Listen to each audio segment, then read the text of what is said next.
very little chanterelles, and I just happened to almost stumble over this. I stopped to see what Bob was doing, and I actually smelled this thing. There's my first pine of the season. It's not that big, but it's still a pine. And there's the gray soil that always seems to be found on the tip of these things. It's not a youngster, but I'll take it anyway. We're just on our way back to the truck, and Bob spotted on the side of the road right here one of the biggest pines I think I've ever seen in my life. Look at the size of this thing. It's enormous.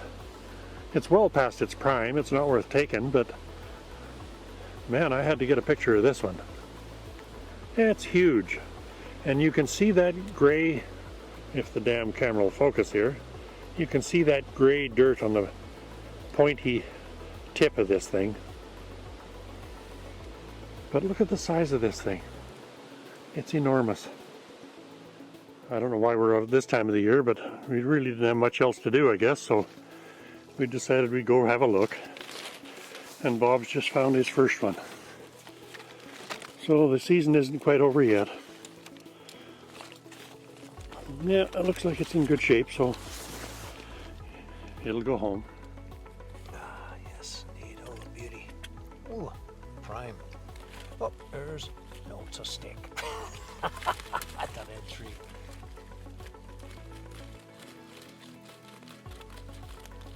Ah, come on, there we go. Oh, yes. Ooh, prime. Wow, look at that. This is how hard they are to find sometimes. Bloody things. If you're not really keeping your eyes on the ground, you'll miss them. That's one right there. And I almost missed it.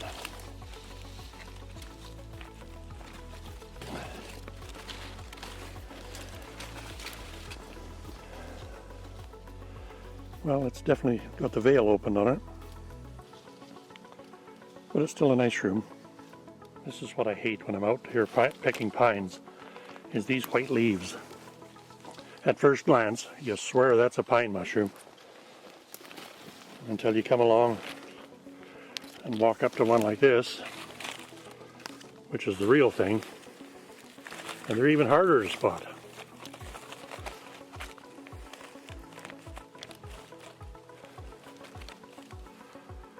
Veil's still closed on it. Nice mushroom. Well, Bob's laid out a couple of mushrooms here for anyone out picking pines. This one on the right is a pine mushroom. You can see the gravel, gray gravel on the bottom of it.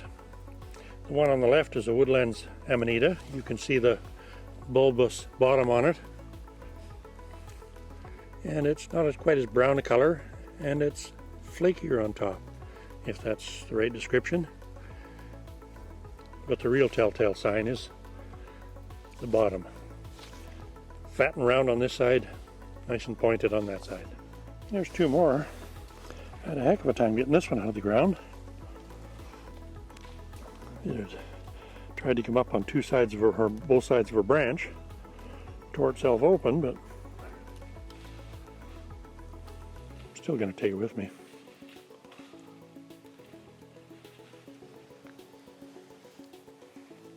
That one's in better shape. Well, it turns out he had 2 of them side by side when you get all the litter and crap off them. This one's opened up quite a bit, but this is a nice button right there. And that telltale pointy tip and gravel on the bottom of them. Definitely pines. That looks like a few more pines. They look a little bit fresher than the last one I bought. I didn't buy them. And the last one I found, so. Yeah, those are nice tight buttons. Back in the 80s, that'd be worth, oh, I don't know, $2 or $3 million. Nowadays, they're really not worth much. There's another nice one. And a third one. Yeah, all nice closed, tight buttons. We're into November here, early to mid-season. And we couldn't have picked a worse day. It's so foggy you can barely see yourself in front of the camera, but we're out looking for pines because we'd heard there were some around. Bob did find one. It's going to be hard to see on camera because it is so gloomy here, but there it is. I personally wouldn't take one that small, but Bob's going to take it.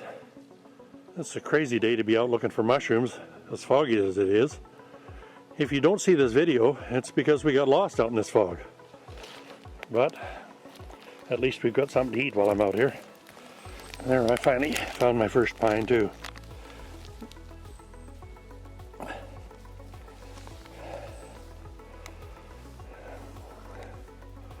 This one, it's opened up, had a veil on it.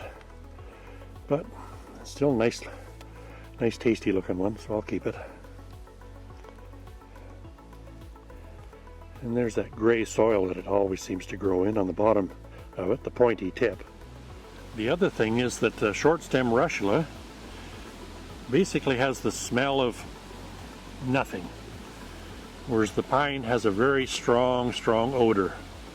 Unmistakable. You smell it, you'll know exactly what it smells like. What does it smell like, Bob? Spicy, cinnamony, very pleasant. Until you put it into food. Then you can barely stand to eat the damn things. This just might be an indicator we're getting close to the end of the season. This one's pretty much gone past its prime, I'm afraid. A couple of freezes and some rainstorms, and this is all that's left. Oh well, we'll keep looking. Well, we're not even a minute away from the vehicle, and we've already found our first pine, so that didn't take very long.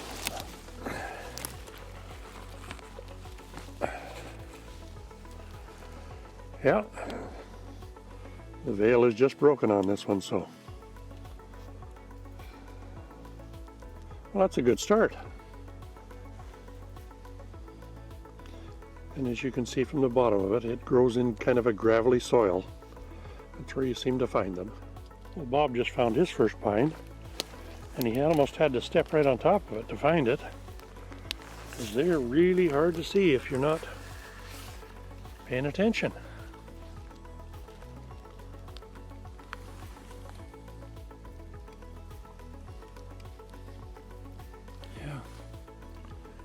Easily missed when you're walking too fast.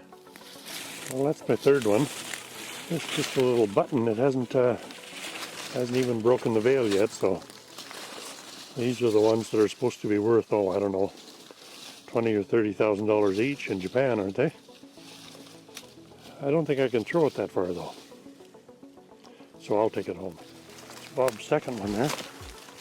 It looks like he's got one that's, oh, that looks too old and mature. I wouldn't take that bloody thing. It probably doesn't taste any good.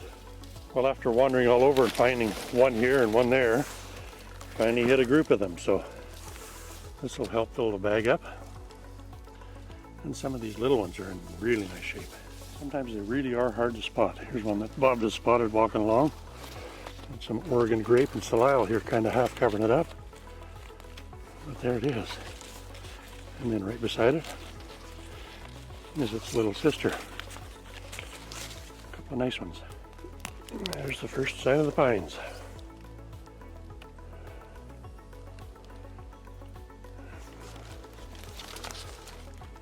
There's a couple right there. Looks like some little ones coming right there. Yep. So, they're still around.